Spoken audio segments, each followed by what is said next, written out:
Hola,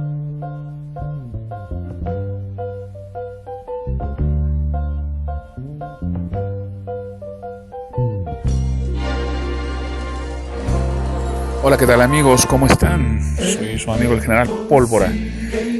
Esta semana, como todas, no dejamos de sorprendernos con pues, cosas aberrantes o cosas sin sentido, mil situaciones que acontecen y que no entendemos bien el por qué. Ya está peleando la disque primera dama por el penacho de Moctezuma. O sea, no es posible. Es una pieza que no puede trasladarse, que no se puede mover, que el movimiento le indica su muerte.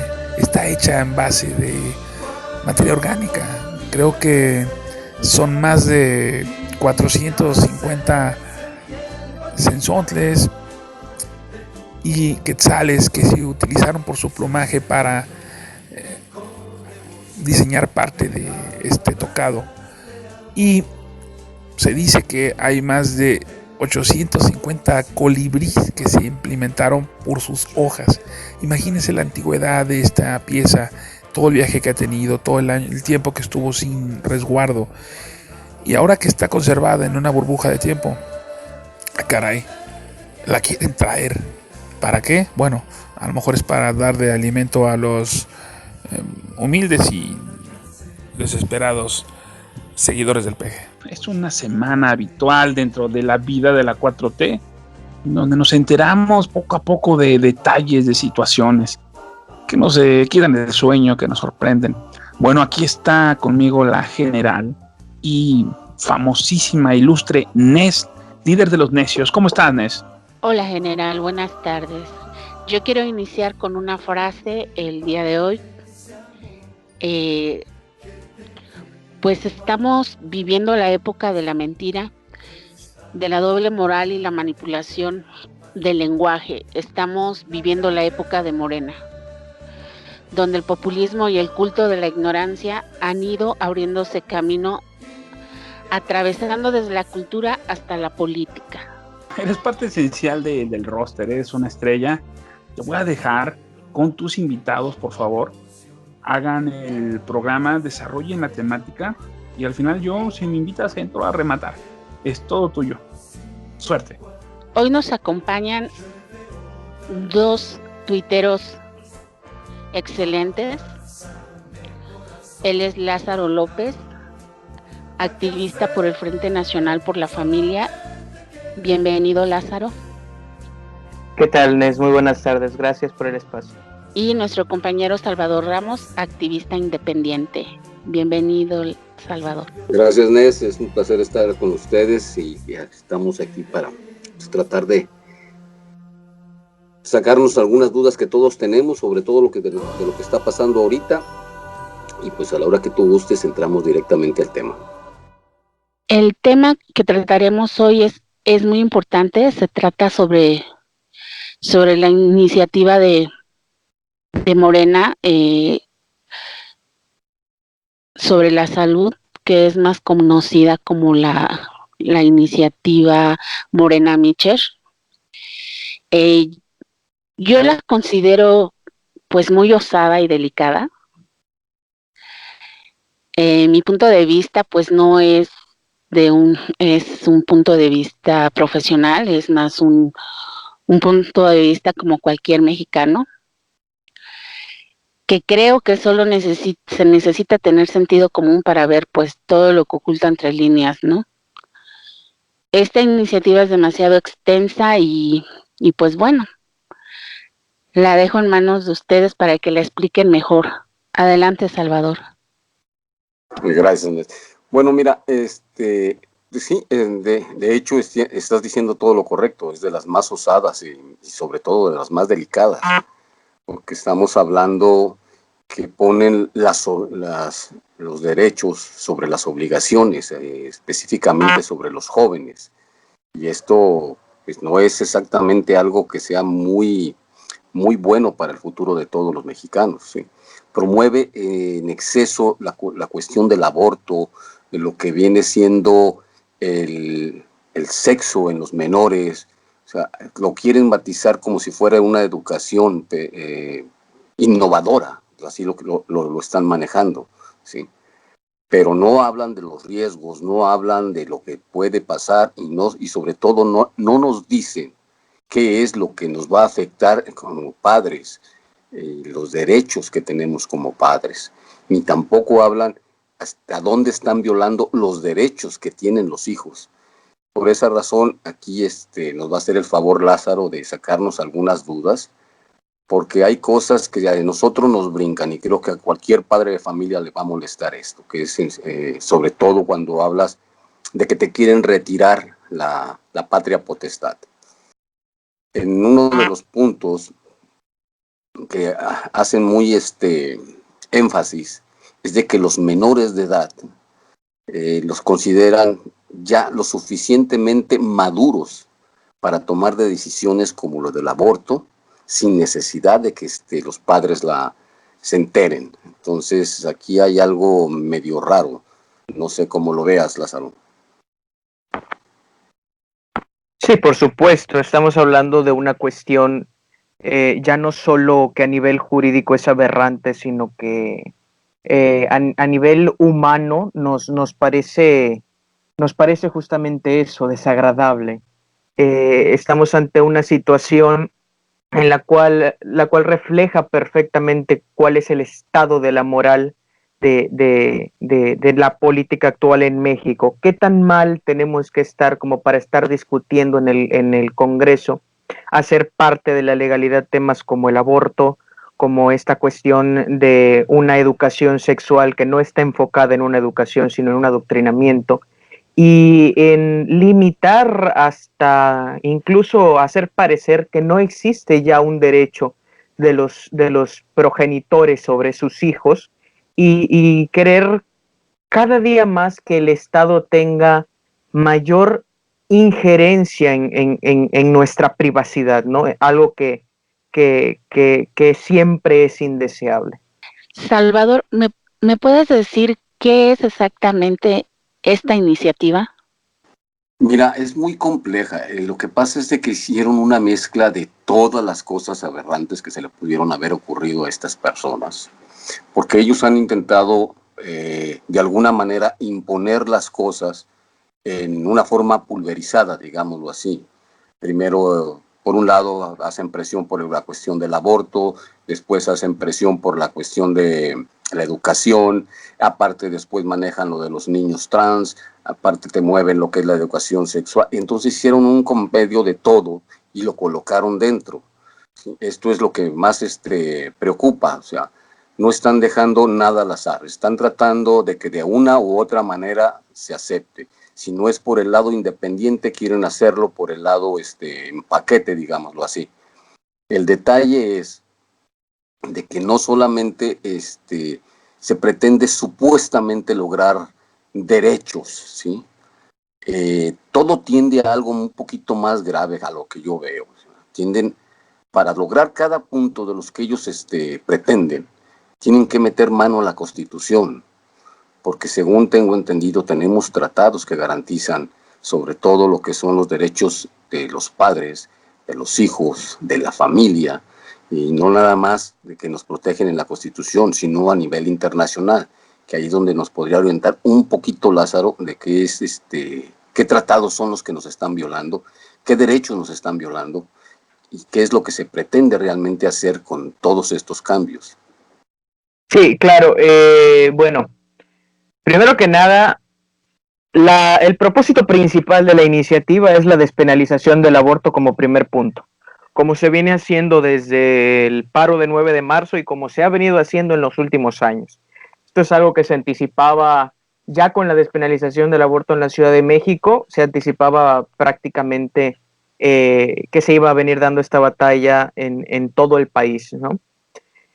Entonces, el primer punto de la iniciativa es ese, y ya de entrada ya nos podemos dar cuenta del calibre del cual es esta iniciativa, ¿no? O sea, atacar como primer punto el derecho fundamental que tenemos como seres humanos, que es el derecho a la vida, ¿no? Romantizar un crimen como lo es el aborto, para hacerlo parecer ya no como algo no mal visto, sino como un derecho, cosa que es completamente insostenible por cualquier vía.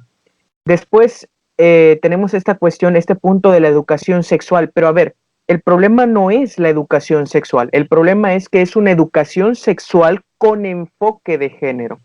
Es decir, ahí ya nos damos cuenta que toda la parte científica, la evidencia biológica, anatómica, etcétera, y psicológica, desde luego, que debe acompañar a la educación sexual, está siendo sustituida por ideologías, por cuestiones de perspectiva, ¿no? La dichosa perspectiva de género. Ya no es tu anatomía, tu genética o tu fisiología lo que determina tu género, es tu autopercepción. Y vuelvo a lo mismo, si esto solo fuera una simple ideología, pues no tendríamos ningún problema. Digo, ideologías contrarias a la verdad hay muchísimas y el respeto a ellas pues se mantiene. El problema es quererlas legalizar, o sea, y con legalizar es pedir que el Estado reconozca esto como una verdad, aun cuando ninguna de las ciencias sociales o exactas o las ciencias duras lo respalden, pero pedir que la ley lo respete y lo sustente como una verdad y hacerlo, por supuesto, obligatorio. Entonces, esto atenta, primero que nada, como ya dije, contra el derecho a la vida, consagrado no solo por nuestra legislación, sino que es uno de los derechos protegidos por la ciencia jurídica, consagrado particularmente en el artículo 4 del Pacto de San José de Costa Rica.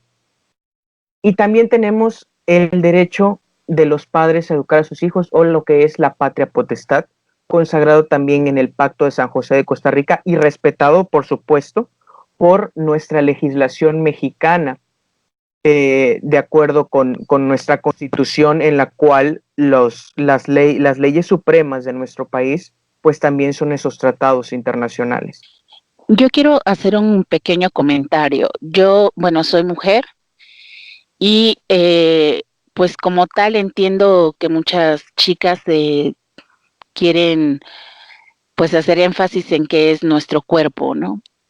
Yo sí también creo es mi cuerpo, pero también creo mucho en lo que dices tú sobre el respeto a la vida, el derecho a la vida. Esta iniciativa nos habla de cosas bien bonitas, ¿no? De que va a haber hospitales, de que todos los abortos serán pues atendidos debidamente para evitar complicaciones o decesos de mujeres que están teniendo un aborto, ¿no? Se están practicando un aborto. Lo que no habla esta iniciativa es de las consecuencias de un aborto. Yo conozco varias chicas que han abortado y de verdad se han arrepentido horriblemente después.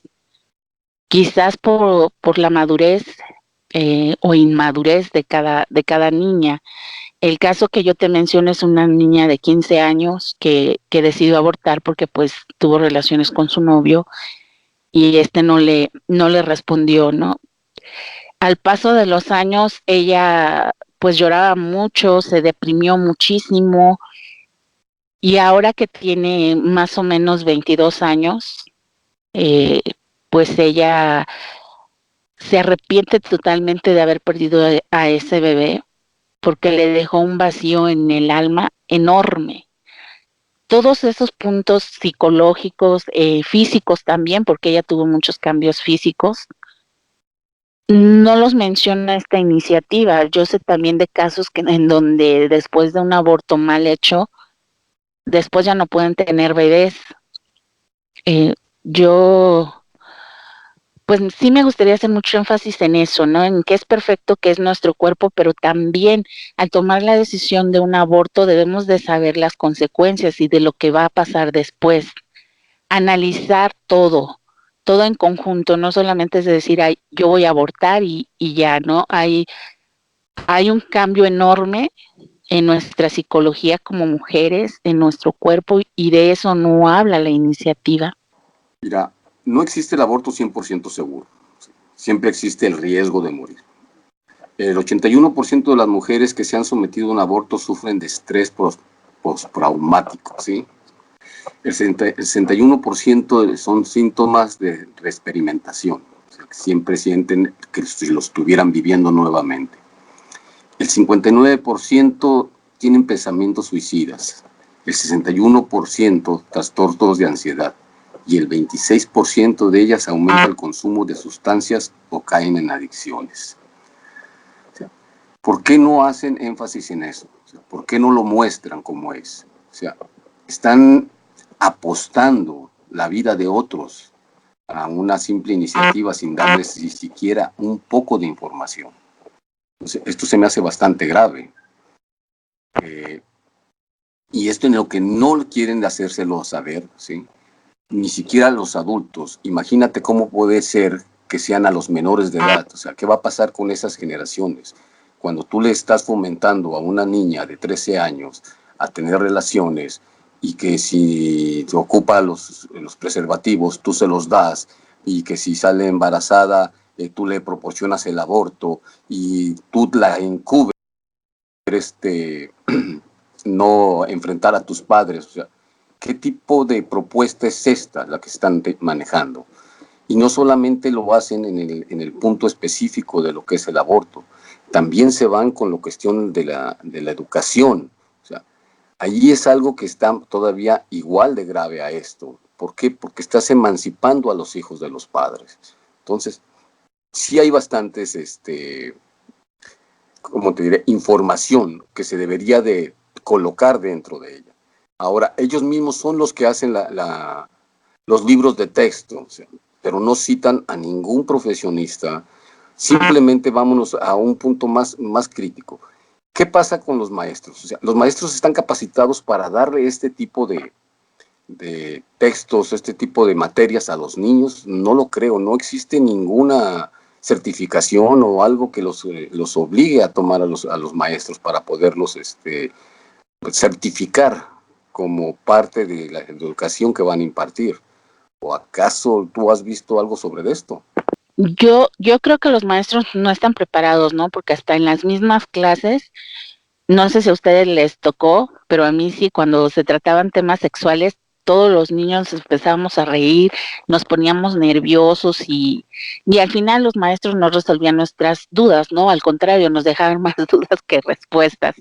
Y, y yo creo que ahora en estos tiempos también sería lo mismo, ¿no? O sea, ahora, ¿cómo va a ir dirigido todo este tema de sexualidad en menores, ¿no? Porque tengo entendido que estos temas de sexualidad se darán desde preescolar. Sí, así es, efectivamente. De hecho, bueno, en los libros de texto ya se empiezan a incorporar estas cuestiones, ¿no? Erotismo, clases de erotismo, cuestiones de erotismo, no solo a preescolar, a primaria.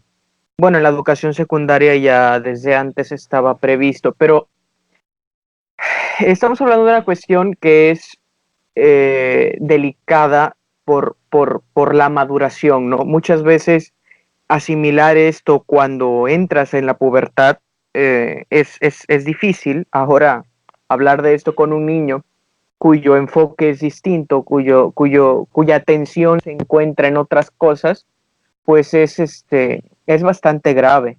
Y el problema es que estos programas son demasiado explícitos, son demasiado explícitos. No es que hablemos, por ejemplo, o vaya, no es que se hable dentro de las aulas o que se dé una explicación objetiva, por ejemplo, qué es una orientación sexual distinta de la heterosexualidad, qué es, o cuáles son los órganos reproductivos, los cambios hormonales, etcétera. Que vaya, esos son los puntos a los que debería atender un buen programa de educación sexual realmente, a explicarte la sexualidad, entendiendo la sexualidad como un conjunto de características que te dan determinada personalidad y que te condicionan a ocupar cierto rol dentro del mundo, ¿no? Pero esto lo están reduciendo demasiado a cuestiones genitalistas. Entonces, ya es hablar de relación sexual directamente, ya es hablar de cómo se usa un preservativo a niños de 4º año de primaria. Ya es hablar de cuestiones, por ejemplo, etcétera, a niños de preescolar. Todas estas cuestiones son gravísimas. Platicaba con un amigo que es psicólogo y él me decía, desde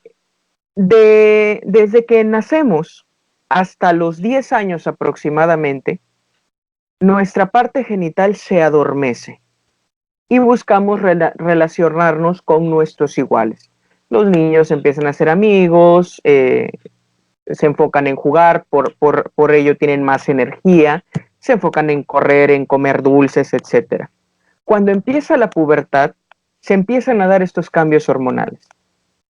Entonces, para que haya un balance y no entres en una crisis existencial de decir qué me está pasando, es que se debe empezar a explicar gradualmente lo que está sucediendo contigo.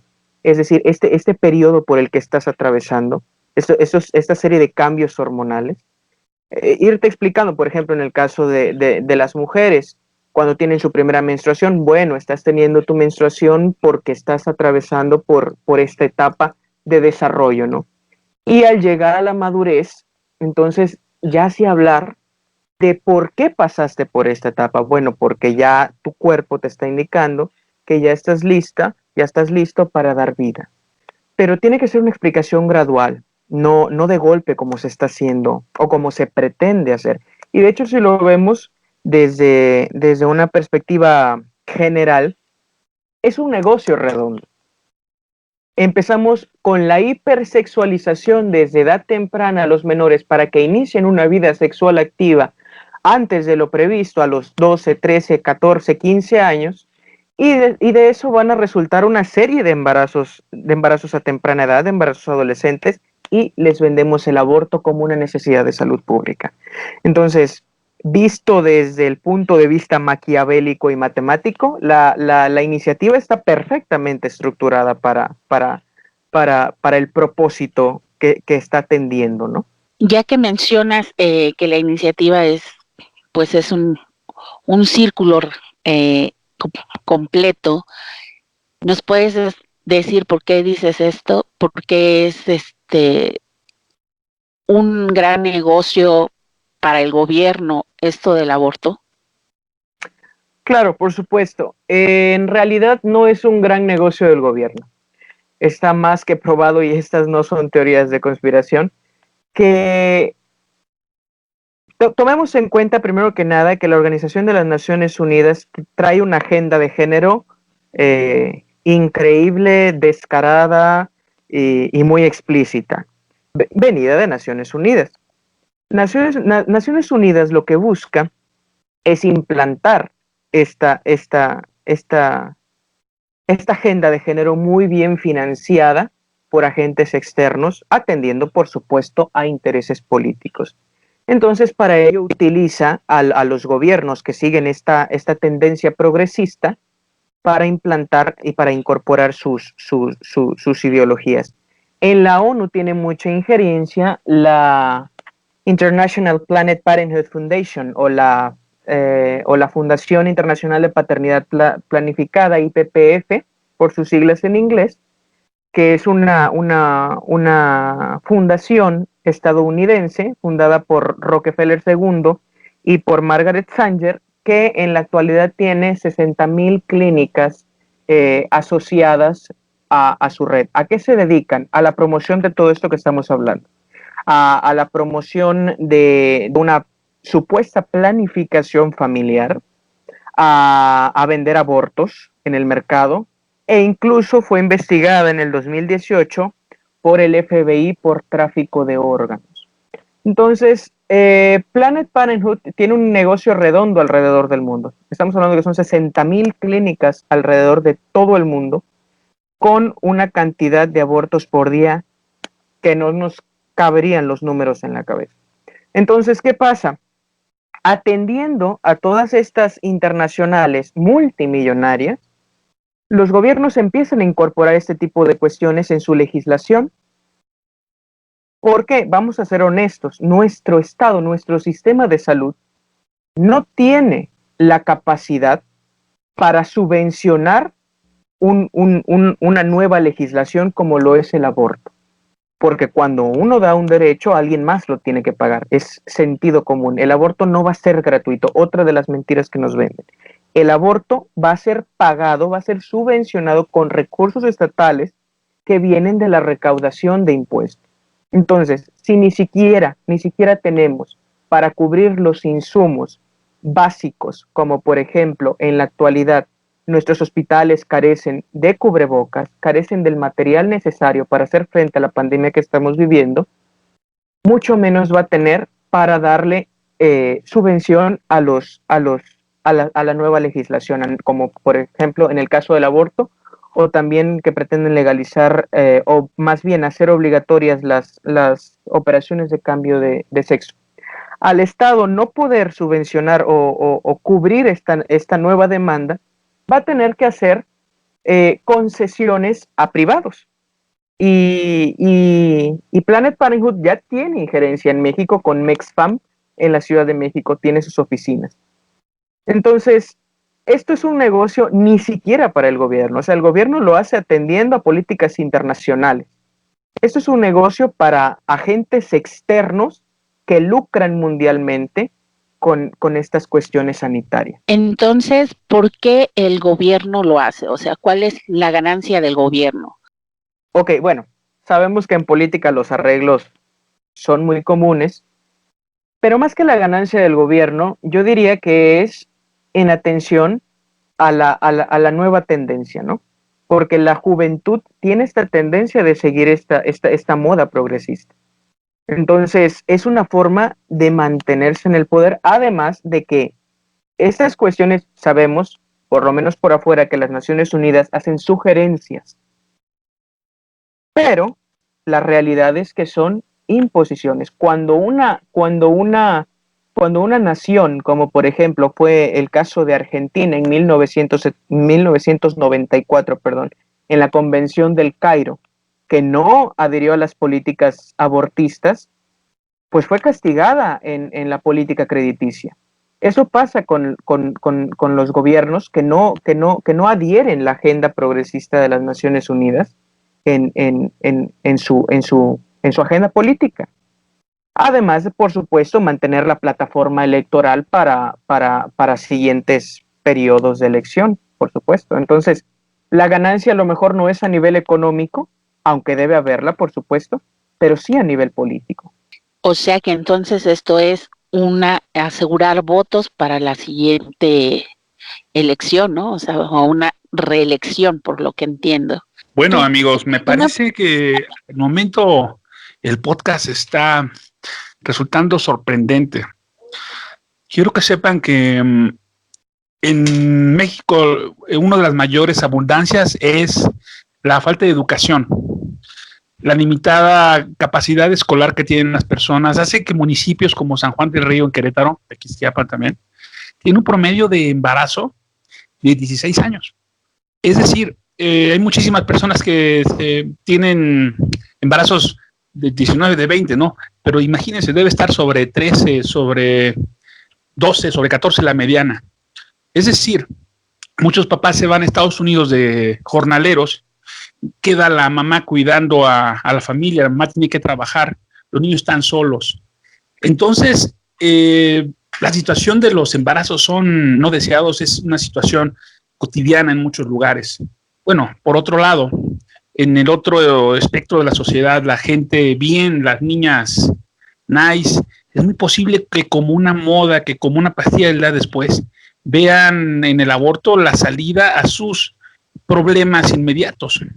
También hay miles de mujeres que por padecimientos médicos, preeclampsia, por distintos padecimientos físicos, tanto de ella como de la criatura, tengan que optar por la vida de ella o la vida del producto. Es decir, no se puede tener una medida general para tener el aborto condenado, ni tampoco para aceptarlo ampliamente.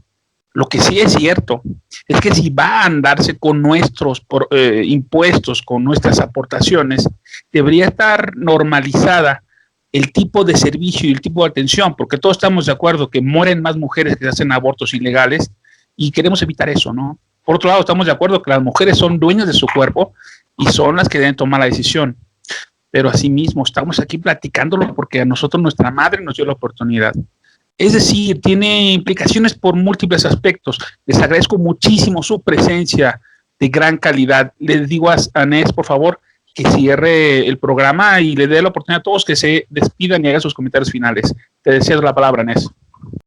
Gracias, general. Bueno, pues yo agradezco mucho a nuestros invitados y por último yo quiero decir que yo no estoy en contra del aborto cuando es realmente necesario. Tampoco estoy en contra de que las mujeres digan que es su cuerpo. Yo soy mujer y también digo que es mi cuerpo, pero también es mi responsabilidad mis acciones. Y toda acción tiene consecuencias. Entonces, debemos ser responsables también de esas acciones que tomamos. Debemos ser responsables para cuidarnos, para protegernos, porque si no quiero un bebé, pues entonces debo protegerme para no tener un bebé, ¿no? Y bueno, quedamos todavía con muchas inquietudes, muchas dudas. El tiempo no nos da para más, pero pues agradezco mucho a Lázaro y a Salvador que estén aquí y por favor les pido sus últimos comentarios. Al contrario, agradezco muchísimo la invitación y cierro nada más diciendo que la ley debe atender a las necesidades reales de nuestra población y debe atender, por supuesto, al desarrollo óptimo de la sociedad, dejando de lado cualquier ideología y velando por el interés de las personas. El primer derecho siempre va a ser el derecho a la vida, el derecho, por supuesto, a una vida digna, y el derecho a la educación debe atender a eso, a la verdad, no a ideología. Reitero el agradecimiento por el espacio. Gracias, Nes. Nada más para hacer un comentario acerca de lo que estábamos inicialmente platicando, que era lo de la iniciativa. Pues para mí sigue siendo algo aberrante porque roba la inocencia de los niños, desde primaria hasta posiblemente esta secundaria. Y aparte veo la puerta para muchos delitos graves, de encubrimiento de violaciones, la pedofilia, sobre todo la manipulación de nuestra niñez. Eso es lo que a mí me brinca un poco más, que la están utilizando para poder tener como los tienen en Cuba. Allí se supone que toda la educación es gratuita, pero no es de calidad. O sea, están manipulando a su gente para tenerlos así. Y creo que es algo que la ganancia que se va a obtener de todos estos programas es esa la que busca el gobierno. Y como es muy extensa, yo les invito a quien tenga las dudas, léala, entérese bien, saque sus propias conclusiones y igual reitero el agradecimiento por habernos dado el espacio de hacer un pequeño y breve comentario acerca de esta iniciativa. Pues muchísimas gracias, amigos de la Resistencia, por darnos este espacio, y a todos los radioescuchas agradezco enormemente que nos den su tiempo para escucharnos, general. Sí, hombre, es algo fantástico que hayas logrado reunir a opiniones tan calificadas. Yo no quería interrumpir porque no he encontrado la oportunidad de aderezar el comentario, porque tanto Lázaro como nuestro compañero tienen el criterio muy preciso en relación a la situación. Simplemente, amigos, agradecemos mucho que puedan difundir estos temas, porque tenemos que dejar un poco al lado esta cultura tan liberal que busca justificar situaciones que son de la índole parental. Dentro de los procesos pedagógicos y de educación, un niño es una grabadora en rec cuando tiene menos de 7, 8 años. Entonces, lo que le demos, el constructo que construyamos dentro de su cabeza, va a ser el tipo de individuo que tengamos. Debemos de cuidar a nuestras criaturas, debemos de tener el mismo cuidado que nuestros padres tuvieron con nosotros. No debemos de confiar ciegamente en un gobierno que por modas puede establecer paradigmas que no logramos dilucidar. Los niños están para siempre. Este gobierno está por un momento. Esperemos que se acabe pronto. Y ¿saben qué? Cuídense, porque la resistencia está en sus manos. Muy buenas tardes.